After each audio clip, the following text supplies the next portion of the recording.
నమస్తే. ఫోన్ ట్యాపింగ్‌కి సంబంధించి diversion politics చేస్తుందని చెప్పేసి బీఆర్ఎస్‌కి సంబంధించిన నేతలు అనడం జరిగింది. దీనికి సంబంధించి ప్రస్తుతం మనం మాట్లాడడానికి చంద్రాయణగుట్ట కంటెస్టెడ్ ఎమ్మెల్యే నాగేష్ గారు మనతో ఉన్నారు. వాళ్ళని అడిగి మన విషయాలు తెలుసుకుందాం. నమస్తే. ఎట్లున్నారు? బాగున్నామా?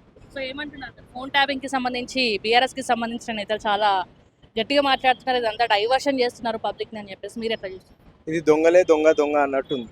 ఇప్పుడు ఫోన్ ట్యాపింగ్ విషయంలో గతంలో బీఆర్ఎస్ గవర్నమెంట్ ఉన్నప్పుడు మంచి వ్యవస్థను అంటే ఏదైతే సెక్యూరిటీ పరంగా ఏదైతే ఇబ్బందుల పరంగా మనం ఫోన్లో సంభాషణ చేసుకుంటామో దాన్ని ట్యాపింగ్ చేయడం చట్టరీత్యా కాదు, దేశవ్యాప్తంగా చాలా పెద్ద నేరం అది. దాన్ని అసలు ఎవరు కూడా ఉపేక్షించరు.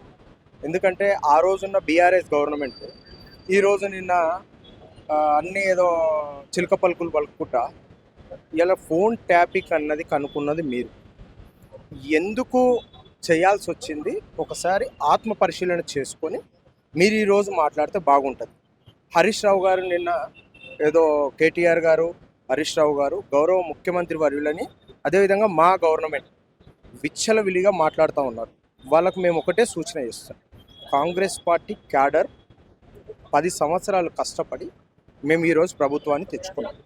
మేము 6 గ్యారంటీల విషయంలో మా ప్రభుత్వం చిత్తశుద్ధితోని మేము వచ్చిన 2 సంవత్సరాలలో 75,000 పైబడి మేము జాబులు ఇచ్చినాం. అదేవిధంగా ఉచిత బస్సు ప్రయాణం, అదేవిధంగా 200 యూనిట్ల కరెంటు, అదేవిధంగా ఒకటి రకరకాలుగా ఇప్పుడు ప్రభుత్వం నడిచే సమయంలో రాళ్ళేయడం ఓకే, అది కాంగ్రెస్ పార్టీకి ఏం కొత్త కాదు.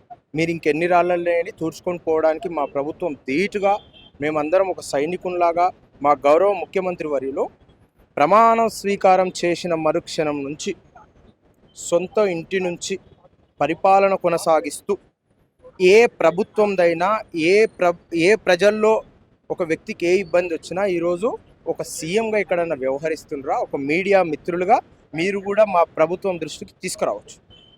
అంటే ఈ అట్లా మాట్లాడొచ్చా? ఒక సీఎం సీట్లో ఉండి, సీఎం హోదాలో ఉండి రేవంత్ రెడ్డి మాట్లాడే మాటలు కరెక్టేనా? తొండలు లాగులో తొండలు వేస్తాం, ఇవన్నీ ఒక రకంగా కరెక్ట్ అంటారా మీ దృష్టి? ఇవన్నీ ఎప్పటి నుంచి వచ్చినాయమ్మా? గతంలో వైఎస్ గారు ఉన్నప్పుడు కానీ, గతంలో అంతకుముందు మా కాంగ్రెస్ హయాంలో ఎప్పుడన్నా ఇలాంటి సంభాషణ జరిగిందా? మీ బీఆర్ఎస్ గవర్నమెంట్ వచ్చిన తర్వాత మిమ్మల్ని చూసే మేము నేర్చుకున్నాం. అక్కవాత పెట్టుకున్నట్టు మీరు అట్లా ఉంది అంతే. ఇప్పుడు మీ ప్రభుత్వం వచ్చిన తర్వాతనే మీరు మాట్లాడాలని చూసే మేము ఈరోజు మాట్లాడాల్సి వస్తుంది. దెబ్బకు దెబ్బ కొట్టాల్సిందే కదా, మాటకు మాట అనాల్సిందే కదా. లేదంటే మౌనంగా ఉంటే మీరు ఇంకా ఏదో మా మీద ఆల్రెడీ విష ప్రచారం చేస్తూనే ఉంటారు.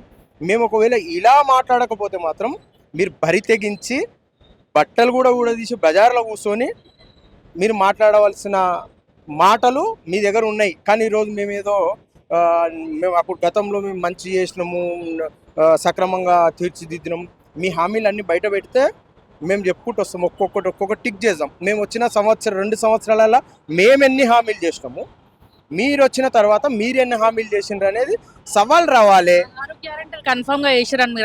మేము 6 గ్యారంటీ ఫుల్గా చేయకపోతే గతంలో మా ముఖ్యమంత్రి గారు పోయి కేసీఆర్ గారిని కలిసి మీరు అసెంబ్లీకి రావాలి అంటుండ్రు. మరి ఏడినిపించాలి, ఈ వాయిస్ ఏడినిపించాలి? అసెంబ్లీలో కూర్చొని మీరు 6 గ్యారంటీలు చేస్తలేరని చెప్పమని చెప్పు. దానికి సమాధానం మా గౌరవ మంత్రులు, మా సీఎం గారు చెప్తారు. అరే నీ అమ్మ ఊరికనే 2 సంవత్సరాలు అయిపోయింది, వీడికే బట్టగాల్చి మీదేసి మీరు ఏం చేయలేరు. అప్పుల కుప్పగా చేసిపోయిన ప్రభుత్వం మీ ప్రభుత్వం. ఈరోజు మా ప్రభుత్వం వచ్చినాక అక్కడ అప్పులను కడుతూ, ఇక్కడ రాష్ట్రాన్ని నడుపుతూ, పాఠశాలలు ఇంటిగ్రేటెడ్ స్కూల్ ఎప్పుడైనా విన్నారా అమ్మ మీరు?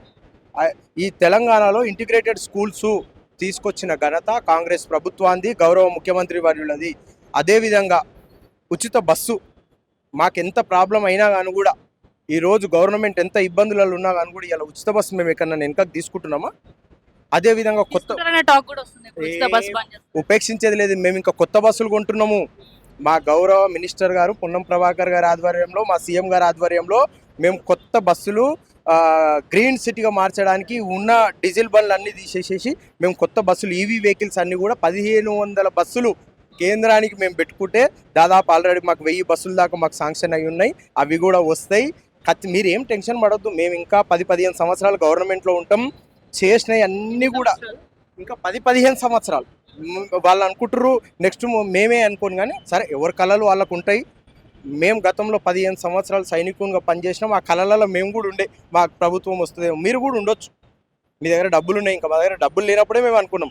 ఇప్పుడు నిరంకుశంగా నిరంతరంగా ఇంకో 10 నుంచి 15 సంవత్సరాలు కాంగ్రెస్ ప్రభుత్వం రేవంత్ రెడ్డి గారు ముఖ్యమంత్రి హోదాలనే ఉంటారు. అందులో మీకు సందేహం ఏం లేదు. ఫోన్ ట్యాపింగ్ విషయం ఖచ్చితంగా ఇప్పుడన్నా మీరు సరే, ఈ హైడ్రేషన్కి వస్తే రేవంత్ రెడ్డి పేద ప్రజల ఉసురు పోసుకుంటున్నాను కూడా అంటారు. ఎట్లమ్మా మీరు చూస్తున్నారు, గతంలో హైదరాబాద్లో వర్షాలు వచ్చినప్పుడు ఏ విధంగా ఉంటుండే పరిస్థితి.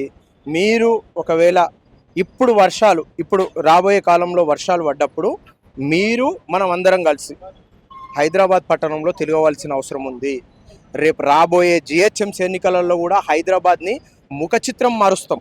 ముఖ చిత్రం ఏ విధంగా మారుస్తాం అంటే గ్రేటర్ హైదరాబాద్లో అండర్ గ్రౌండ్ డ్రైనేజ్కు 300 కోట్లు, ఇక్కడ ఓన్లీ చాంద్రాయణగుట్ట నియోజకవర్గానికి 300 కోట్లు అండర్ గ్రౌండ్ వ్యవస్థ నా నియోజకవర్గంలో ఎంతో చక్కగా నడుస్తుంది. గతంలో ఉన్న ఈ అండర్ డ్రైనేజ్ని మొత్తం తీసేసి కొత్త కన్స్ట్రక్షన్ నడుస్తుంది. ఇట్లా హైదరాబాద్ మొత్తంలో, అంటే వేరే ప్రాంతంలో ఎంత డిసైడ్ అయింది నాకు తెలియదు, కానీ నా నియోజకవర్గంలో. సరే, మీ చంద్రాయణగుట్ట కాన్స్టిట్యున్సీలో ఎన్ని డివిజన్స్ గెలిచే అవకాశం ఉందంటారు? మరి కాంగ్రెస్ పార్టీకి ఎన్ని దక్కే అవకాశం ఇప్పుడు అలయన్స్ లో ఉంది? ఇప్పుడు డెలిమిటేషన్ ఏదైతే అయిందో అయిన తర్వాత గతంలో 7 ఉండే, ఇప్పుడు 10 అయినాయి.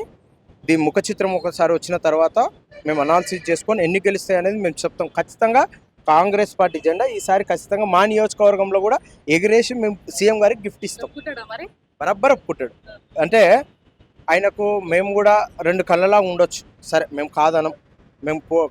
మేము పోటీ చేసినప్పుడు మాకు కష్టాలు ఉండే.